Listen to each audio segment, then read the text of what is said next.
welcome to Siama's channel. Hope you guys are doing well.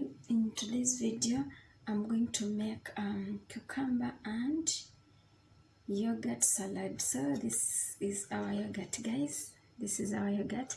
In Arabic they call it zabadi, then some people will call it rob. So this is yogurt, guys, and this is our here. This is cucumber, but here in Arabic they call it here. So guys, let's get into started.